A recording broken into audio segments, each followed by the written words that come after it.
기도하십니다. 주님, 우리의 마음을 여시고 주님의 말씀의 빛이 우리 영혼을 비추게 하소서. 성령께서 우리의 생각을 새롭게 하시고 진리를 깨닫는 지혜와 순종하는 믿음을 허락하여 주시옵소서. 오늘 전해지는 말씀이 우리의 삶을 변화시키고 주님의 뜻에 따라 살아가는 길을 보여주시기를 간구합니다. Lord, open our hearts and let the light of your word shine upon our souls. May the Holy Spirit renew our minds, granting us wisdom to understand the truth and faith to obey it. We pray that the message we hear today will transform our lives and guide us to walk in your will. In Jesus' name we pray. 예수님의 이름으로 기도드립니다. 아멘. 홍수가 끝나고 노아의 가족이 방주에서 나왔지만 그들은 세상이 결코 안전한 곳이 아니라는 사실을 깨달았을 것입니다. 이 홍수는 단순한 자연재해가 아니라 하나님께서 창조한 세상의 질서를 파괴하는 사건이었으며 하늘과 땅, 바다가 뒤엉키며 모든 것이 비정상적으로 돌아갔습니다. 이를 통해 노아는 자연 법칙이 절대적이지 않으며 하나님의 명령에 따라 언제든 변화할 수 있다는 깨달음을 얻었습니다. 우리가 일상에서 안심하고 생활하는 것은 내일도 오늘과 같으리라는 그 믿음 덕분이지만 그 믿음이 깨어지면 모든 것이 다르게 느껴질 것입니다. 노아는 홍수가 끝난 후에도 자연의 힘이 여전히 무섭다는 것을 느꼈을 것입니다. 그때 하나님께서는 노아에게 중요한 약속을 주셨습니다. 하나님은 앞으로 어떤 일이 있어도 자연 질서가 완전히 파괴되는 일은 없을 것이라고 약속하셨습니다. 홍수, 가뭄, 전쟁, 기근, 질병은 계속 될 수 있지만 물로 세상에 대한 심판은 없을 것이라는 겁니다. 하나님께서는 마지막 심판의 순간까지 창조의 질서를 지키실 것이라고 약속해 주신 것입니다.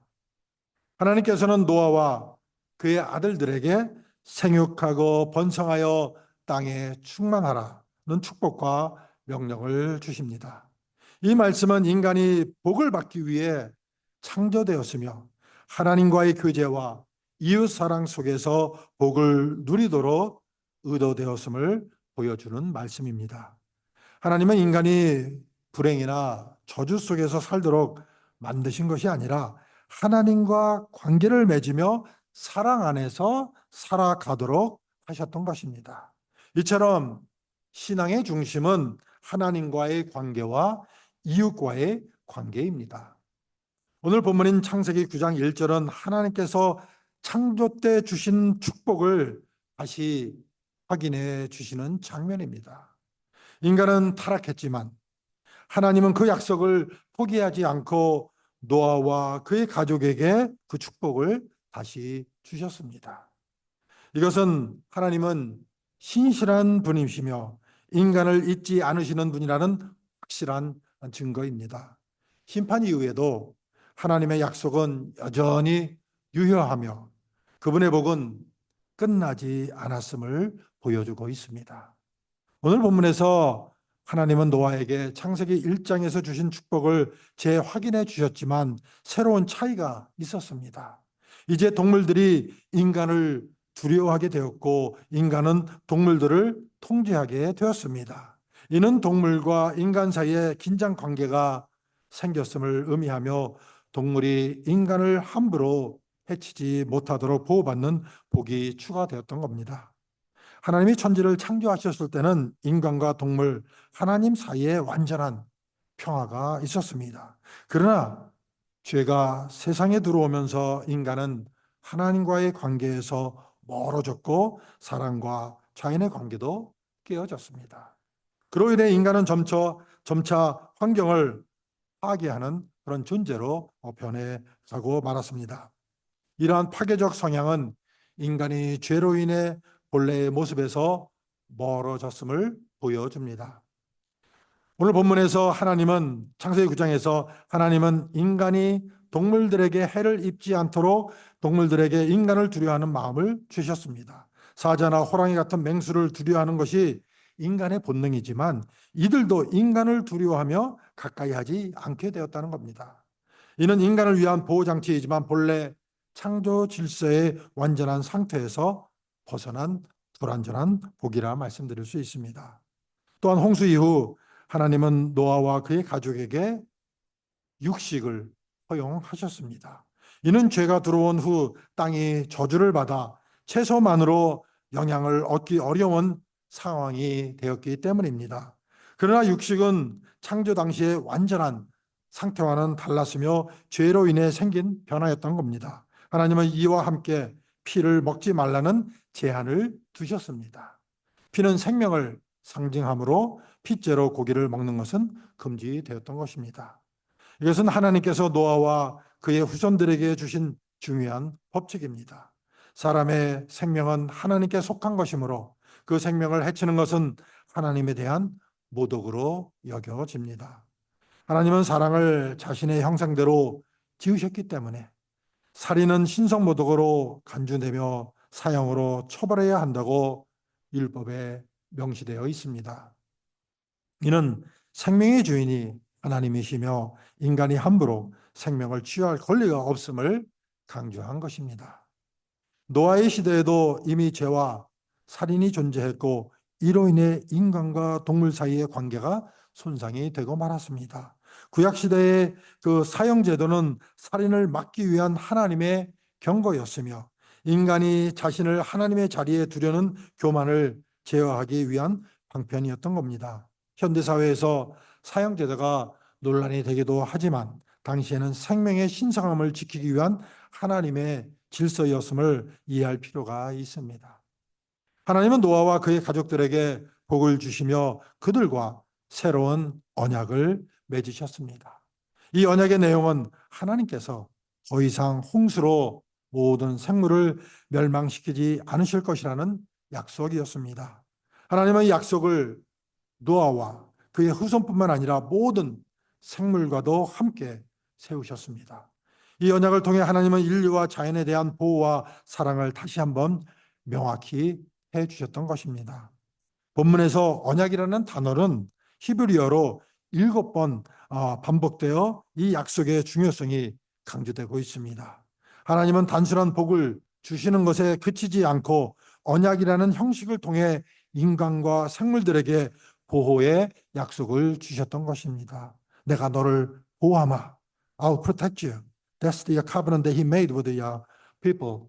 그런 언약을 사람과 맺으셨던 겁니다. 하나님께서 세우신 언약은 단순한 계약 이상의 의미를 지니며 하나님의 계획과 신뢰를 나타내 주고 있습니다. 하나님의 약속은 언제나 신실합니다. 하나님은 한 번 하신 약속을 반드시 이루시는 분이십니다. 인간은 때로 약속을 지키지 못하거나 약속을 지킬 능력이 없을 수 있지만 하나님은 언제나 약속을 지킬 마음과 능력을 가지신 그러한 분이라는 겁니다. 이러한 하나님의 신실함은 신앙인에게 큰 위로와 확신을 줍니다. 예수 그리스도를 믿는 우리도 이러한 하나님의 신실함을 통해 구원에 대한 확신을 가질 수가 있습니다. 하나님이 신실하시기에 예수를 믿는 자는 영생을 얻고 천국에 들어간다는 약속이 지금도 유효하며 이 약속이 변하지 않을 것이라는 믿음을 가질 수가 있는 것입니다. 따라서 하나님과의 언약은 단순한 계약이 아니라 하나님이 그의 백성과 맺은 신뢰와 사랑의 약속입니다. 이 언약은 단지 과거의 사건에 머무는 것이 아니라 오늘날 우리에게도 적용이 되고 또 우리가 하나님께 나아갈 수 있는 그런 기초를 마련해 줍니다. 성경은 한마디로 요약하자면 약속의 책이라고 말씀드릴 수 있습니다. 하나님의 약속이 기록된 책입니다. 하나님의 계약서입니다. 여기 쓰여 있는 대로 다 해주시겠다는 그런 계약서입니다. 그러므로 우리는 자신의 감정에 의해 왔다 갔다 할 게 아니라 이 계약서에 뭐라고 되어 있는지 그것만 확인하면 평안을 얻을 수 있다는 겁니다. 왜냐하면 하나님은 반드시 약속을 이루시는 분이시기 때문이라는 겁니다. 일반적으로 계약은 쌍방 간의 합의에 따라 이루어지지만 하나님이 노아와 맺으신 계약은 아주 일방적이었습니다. 인간이 일방적으로 계약을 강요할 때는 손해와 불공평이 발생하지만 하나님은 우리의 유익을 위해 가장 좋은 조건으로 일방적인 계약을 맺어 주십니다. 이것은 하나님의 자비와 은혜의 표현으로 우리의 잘못된 선택을 막아 주시려는 그런 사랑에서 비롯된 것이라는 겁니다. 하나님은 노아에게 창조주의 권위로 사랑과 은혜의 복된 계약을 일방적으로 해주셨습니다. 예수님도 요한복음 15장에서 너희가 나를 택한 것이 아니라 내가 너희를 택하여 세웠다라고 말씀하셨습니다. 하나님은 사실 내가 드린 것이 없어도, 내가 아무 사랑받을 만한 가치가 없어도, 또한 구원받을 만한 가치가 없는 존재라도, 내가 한 것이 아무것도 하나도 없어도 나를 일방적으로 사랑해 주십니다. 이게 하나님의 사랑입니다. This is God's love, that He unilaterally loves us. 하나님께서 일방적으로 저희를 사랑해 주십니다. 무조건 나를 사랑하십니다. 이것이 하나님의 사랑과 계약입니다. 그렇습니다. 우리가 하나님을 믿는다고 말하지만 사실은 우리가 주님을 믿은 게 아니라 하나님이 우리로 하여금 하나님을 믿게 해주신 것입니다. 하나님이 우리로 하여금 하나님의 믿게 해주셨는데 그것은 선물인 겁니다. 선물을 주시면서 받으라고 하신 겁니다. 그럴 때 제게 주시는 선물이군요. 감사합니다 하면서 탁 이렇게 믿는 게 쉽게 말씀드리면 믿음인 것입니다. 그래서 믿음을 통하여 은혜로 구원을 얻은 것이라고 사도 바울도 에베소서 2장 8절로 9절에서 말씀을 하고 있습니다. 우리는 흔히 내가 하나님을 위해 찬양하고 봉사하며 헌금한다고 생각하지만 사실 우리의 행위가 하나님께 얼마나 큰 영향을 줄 수가 있겠습니까, 여러분? 하나님께서는 이미 온 우주를 다 가지신 분이시기에 우리의 작은 헌신이 그분에게 필요한 것은 아닙니다. 하나님은 놀랍게도 이미 2000년 전에 예수 그리스도를 통해 우리를 위해 큰 일을 이루어 주셨습니다. 아니, 창조 이전부터 우리를 택하시고 각자의 이름을 기억하시며 축복해 주실 계획을 세우셨다는 겁니다. 이것이 바로 일방적인 하나님의 은혜와 사랑으로 맺어진 축복의 약속이라는 겁니다. 하나님께서는 이 계약이 일방적으로 손해를 감수하는 것처럼 보일지라도 우리를 위한 유익을 위해 기꺼이 맺어 주신 것입니다. 이런 계약을 노아에게 다시 확신해 주셨습니다.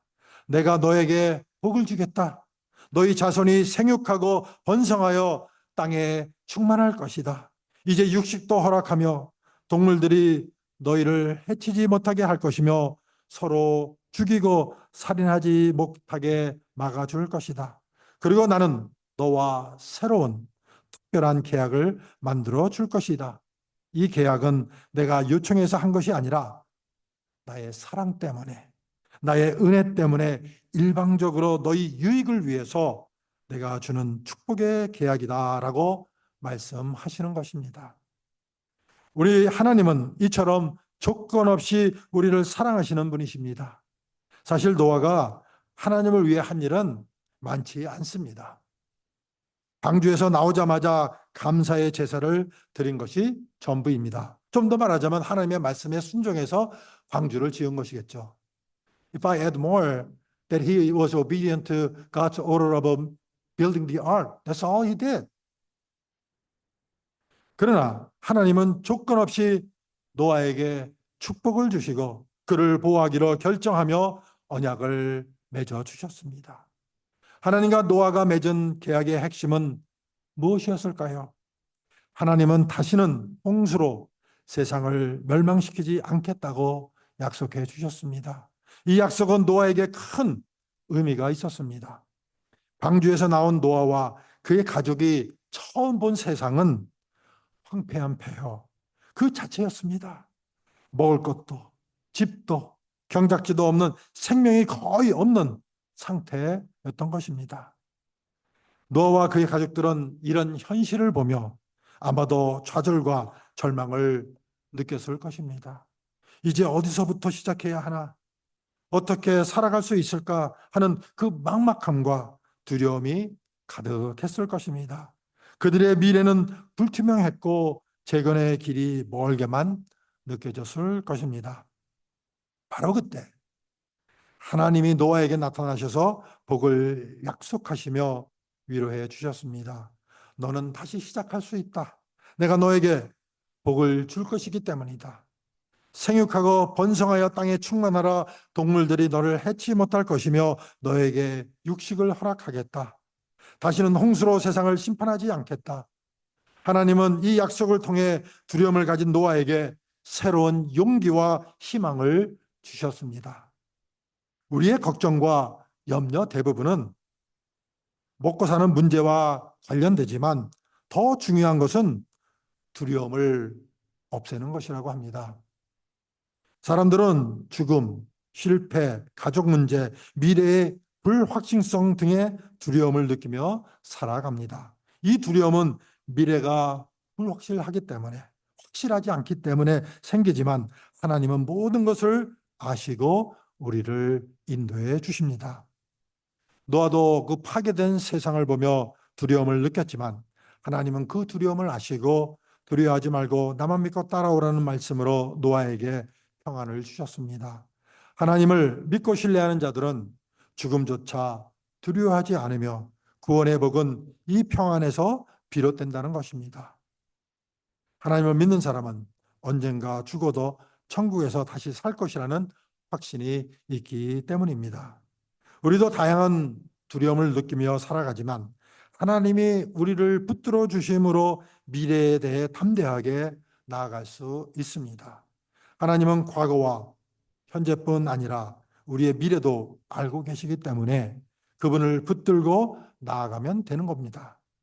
하나님을 모르는 사람들은 성공과 실패에 따라 크게 흔들리지만 하나님을 믿는 사람은 감정이 쉽게 요동치지 않습니다. 믿음이란 하나님이 주시는 그 평안으로 불신의 반대말은 단순한 의심이 아닌 두려움과 염려라는 것입니다. 두려움은 하나님이 주시는 것이 아니라 마귀가 우리의 약점을 건드리며 불안을 심어주는 것입니다. 마귀는 감정을 이용해 두려움을 불러일으키지만 두려움을 이길 방법은 용기가 아닌 하나님에 대한 사랑입니다. 사도 요한은 온전한 사랑이 두려움을 내쫓는다고 말했습니다. 하나님을 사랑하며 그분께 나아갈 때 두려움은 사라진다는 겁니다. 기도와 예배, 말씀을 통해 하나님께 집중하면 두려움은 물러가고 평안을 누리게 되는 것입니다. 하나님께서는 이 약속의 증거로 무지개를 주셨습니다. 무지개를 증거로 삼으셨는데 세상에 대한 두려움이 생길 때마다 무지개를 보기를 원하셨습니다. 그런데 요즘 무지개가 아닌 그 무지개 색깔이 있는 어떤 물건들을 보시면 여러분들은 어떤 생각이 드세요? 거부 반응이 일어나시죠? 동성애를 지지하는 것으로 여겨져서 많은 이들이 얼굴을 찌푸립니다. 본래 무지개는 7가지 색깔로 구성되어 있으며 이는 완전함과 충만함을 상징하는 것으로 해석이 될 수 있습니다.